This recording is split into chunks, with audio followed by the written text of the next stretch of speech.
يا صباح الفل يا صباح السعادة. لما يجي رمضان يبقى لازم على سفرتنا الكبيبة السوري.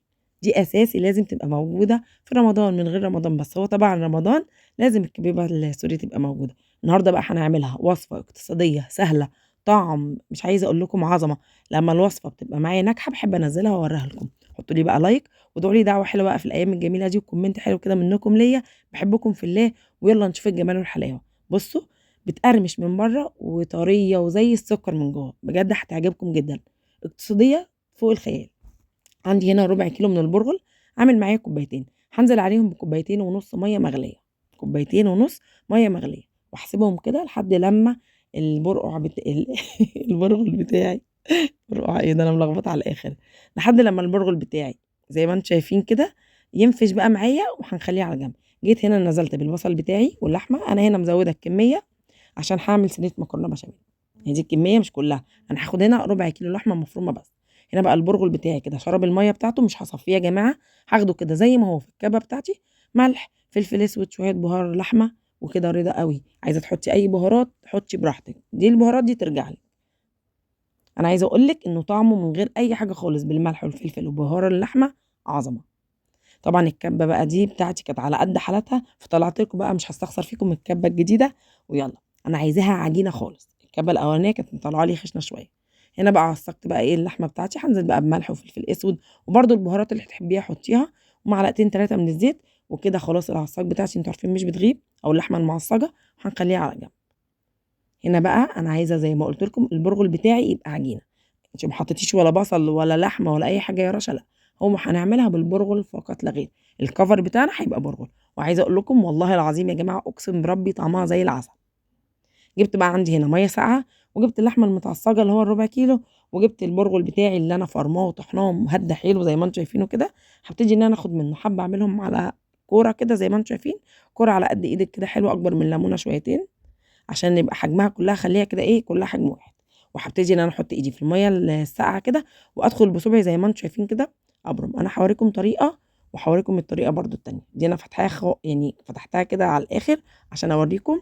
وبرضو التانية كده هدخل صبعي وكاني قرطاس. وسهله وبسيطه طول ما ايدك في الميه. بصوا الميه بتقفل معايا وبتسهل معايا كل حاجه.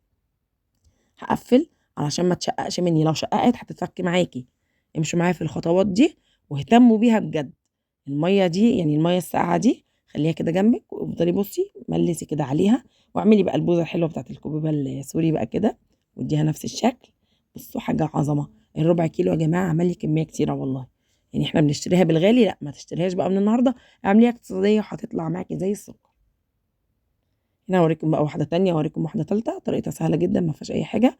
حطي ايدك في الميه، وبالصبع الكبير ده كده زي ما انتم شايفين كاني بصوا ايه يعني بقور حاجه.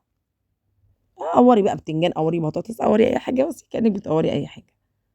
الوصفه سهله قوي ما خدتش مني وقت. ناس بتقول غلبه وناس بتفشل منها وناس بتفك منها. والله العظيم ولا فكت ولا عملت اي حاجه، طالعه مقرمشه زي ما انتم شايفينها من بره، وطريه وزي العسل من جوه. بجد هتعجبكم، والشكل بيحكي عن نفسه. بصوا بمسك الميه زي ما انتم شايفين. التزموا بالخطوات. كل سنه وانتم طيبين، وكل سنه وانتم احسن ناس في الدنيا. ربنا ما يحرمني منكم، ودايما كده يا رب في خير وفي سعاده وفي هنا. وشهر رمضان احنا بنحب نبدع فيه. انا بقى حبيت انزل لكم الكبيبه السوري. بصوا، انا هاخدها بقى بعد ما اخلصها لازم اشيلها في الفريزر شويه كده عشان تتشمع معايا. بصوا بقى الطريقه بقى دي، انا اهو بقول لكم التانية عملتها وسع. دي من غير ما اوسعها خالص، بصوا كاني بقور اي حاجه كده على ايه على السريع. خدتش مني وقت خالص. عملت الكميه دي كل ده بربع كيلو لحمه وبربع كيلو برغل. ما فيهاش اي حاجه، سهله وبسيطه. طلعت لي كميه ما شاء الله. يعني بقى كده تقولي لي بتتابعوني منين، ولو بتعملوا بقى الوصفات بتاعتي نزلوا لي كده بقى ايه في الكومنتات كده. عايزه اشوف بقى الحاجات الحلوه بتاعتكم، وهشوف على صفحتي على الفيسبوك هنزل لكم اللينك. تنزلوا لي كده بقى الوصفات بتاعتكم وتفرحوني بيكم. زي ما انتم شايفين بصوا الكميه كتيره والله ما شاء الله. تقريبا 15 تقريبا 15 قطعه. بتبقى الطاسه، وهبتدي ان انا اقليها. وانا عن نفسي كرشه بحب الحاجه متحمره زياده عن اللزوم. تحبي تحمريها اللون اللي انت تحبيه، بس انا بالنسبه لي هي طالعه لون الكبيبه السوري بالظبط. قعدت بقلبها يمين وشمال طبعا بقى كده فوق وتحت لحد لما اديتها بقى اللون العظمه اللي انتم شايفينه ده كله كده. بقول لكم سامعين خربشه خربشه. والله العظيم ما في احلى ولا اجمل من كده. يا رب الوصفة تبقى سهلة وتعجبكم وتقوموا كده وتعملوها. كل سنة وانتم طيبين، كل سنة كده وانا معاكم وفي وسطكم وبحبكم في الله. احلى كوبيبة سوري بجد، والله العظيم تلاته بجد حلوة. كنت معكم رشا السيد، اشوفكم في فيديو جديد وسلام.